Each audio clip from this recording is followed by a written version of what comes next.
Hallo und willkommen auf meinem Kanal. Ich bin Michelle, and I'm just kidding, we speak English here. Okay, so what's this all about? 2 videos in 1 week? What? Well, let me tell you something.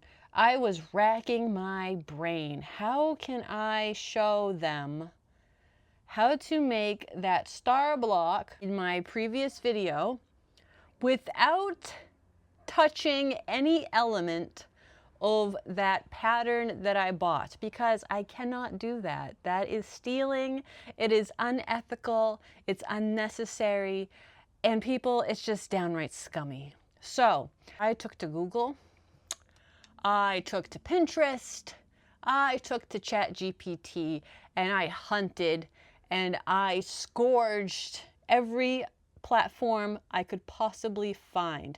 I did find the block made by other people, but it was called weird stuff. I'm talking about this one, this block. And finally, I did find it. The trick is this, and this is called a double flying geese unit. Double flying geese unit. This is how we achieve that look, where it appears that it's on point square. But here's the thing. I'm not going to show you how to put these corner things in just because it's a little bit too close, and I'm not trying to rip off the entire design. I'm sure you can take yourself a gander and just figure that out if you're that dedicated and interested. I'm sure there are plenty other blocks that utilize that. So here we're just going to show you how you can make the block the ethical way by using free, readily available tutorials already on the internet. And go ahead, fact check me. It's called a double flying geese block unit, right? So what we're going to do is we're going to actually modify a free SawtoothStar block in order to achieve this, okay? But we're not doing the pumpkin. That's ein Stück zu weit. That is too much. That's really riding the line. I went ahead and I made this guy right here. This is going to be in the center of our really cool star block, and I wish it had a name, but I can't find the name of it, which is why it took me 2 days to get where I'm at right now. But this is Pikachu. I don't know what to call this one, because derpy Pikachu probably. I think that's the scientific term. So enough yapping. We're just gonna get right into this. I'm gonna show you exactly what I'm doing, so you know there's no funny business over here. Okay, so here we are. This is thirdstoryworkshop.com. I'm going to link you down below so that you know exactly what we're doing here. I need a piece of paper and I need a pen in order to change some things up and make it make sense. So what we're going to do is we're going to go right here. This is the fabric requirements. Now, this right here, this right here needs to be the color of that piece, that little diamond thing that sticks out right there. I don't know if you can see what I'm doing with the mouse. So basically, the background color. So this color right here would have been the star color. Can you see that? This would have been the star color until I added on this, and then this became the star. So what you're going to do is this is actually going to be the background color. So you're going to take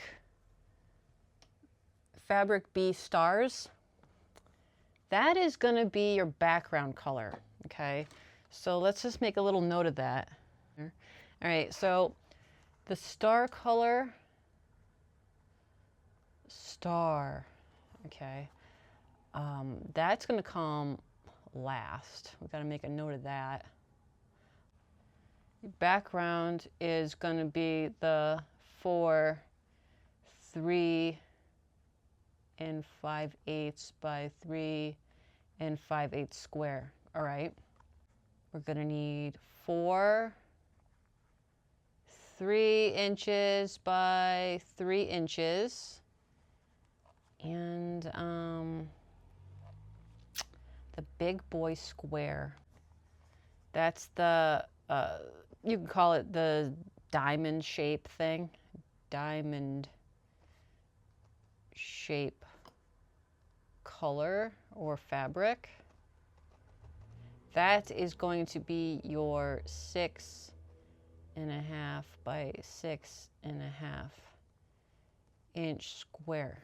Okay, let's get that visual set up. This is the 3-inch background squares. You only need 4.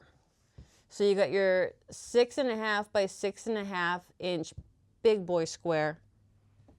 And then you have your 4 3 5/8 background squares, okay? And then you got your star squares. There's 8 here. And remember, 4 background squares. And then of course you need your star center, which is 5.5 by 5.5 inches. I hope that's more clear than that mess I made earlier on that notebook.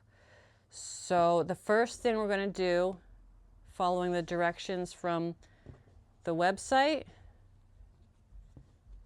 is you're going to place that in the corner, and then you're going to place this one underneath. I'm sure many of you are familiar with this technique.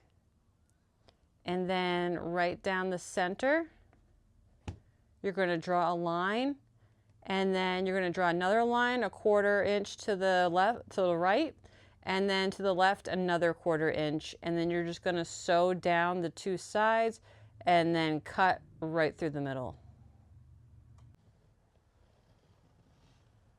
Shift that over.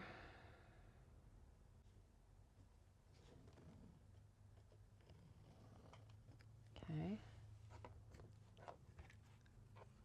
Shift that over.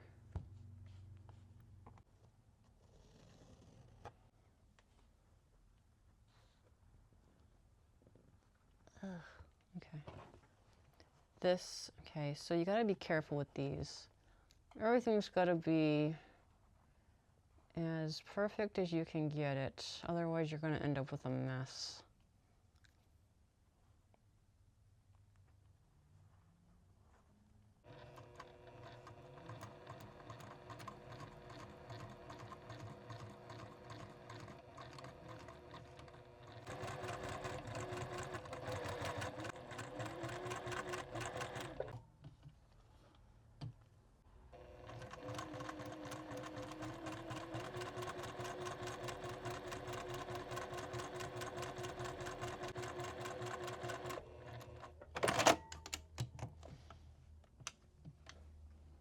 I'm just gonna use scissors. Just try to keep it straight. Okay. You can bring yours over and press it first. I'm just gonna finger press this open because I want to get all the parts done before I take it over to the iron. Okay, so it should look like that. Many of you are already familiar with this. And then you're just gonna grab your other 3 5/8 inch square and do the exact same thing. You just line it up like so, and same as before.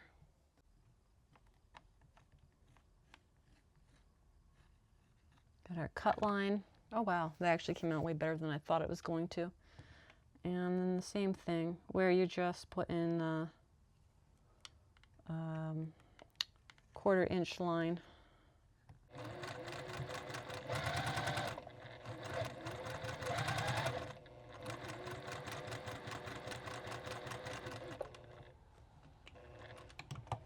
Save myself the trouble.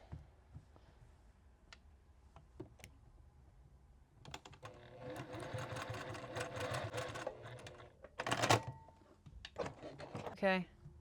And then right down the center.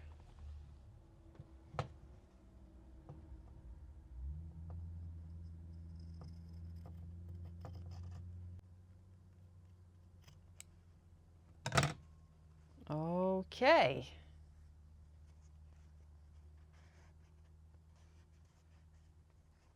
That looks good. Nice, good, hefty space up there, so I won't lose that point. Go ahead and repeat that with the other side. And then head on over to your iron if you want. Just give it a quick press. Take off all those dog ears. Okay, so make sure these are 3 inches by 5.5 inches, okay? And then you got your 3-inch squares right here. Now, make sure the beaks are pointing down. That is super important. Beaks down. And just go ahead and pop that right on there. And then you're gonna sew from the inside out, like you're making another beak.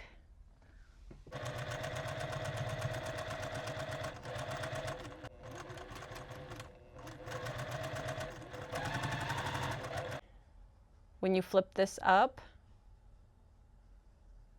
that is your start point. This is your background. This will be your little square right there.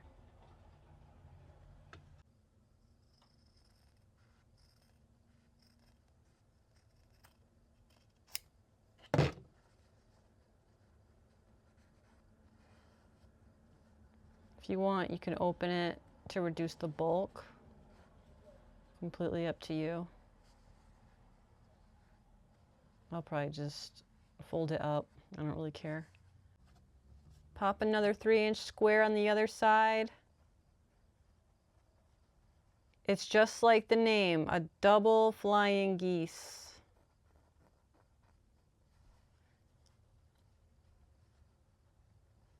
It's more important to cover this up here than it is this down here. Okay. And then you're going from the outside or the inside, however you want, from left to right this time.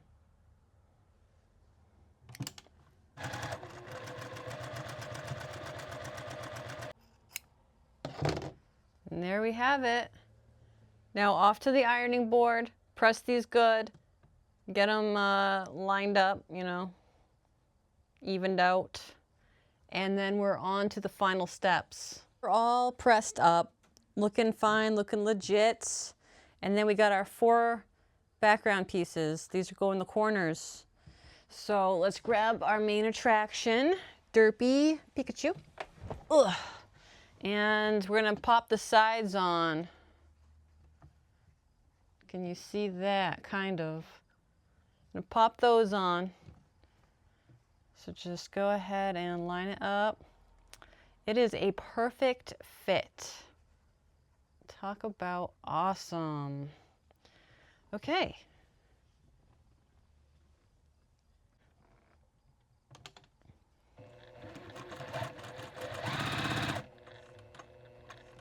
Try to keep that as lined up as possible.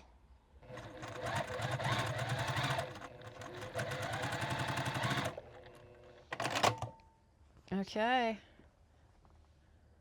Hey girl, hey. All right, on the other side. Is this a perfect fit? I don't know. Yeah, pretty much, right? Yeah. Can't complain.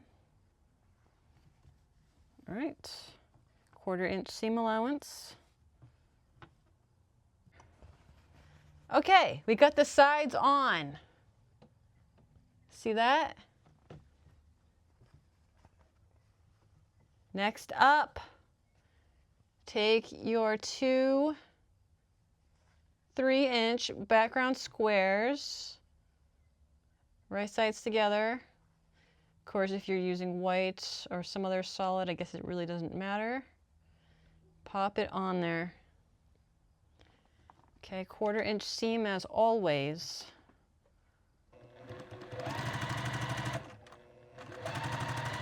All right, and I just like to nest my seams together like many of you do as well.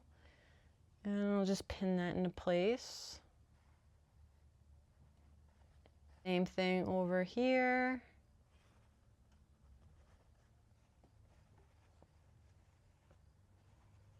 Push that in. Get that lined up. That looks good. And I'm just going to go ahead and do that on the other side too, just for simplicity's sake.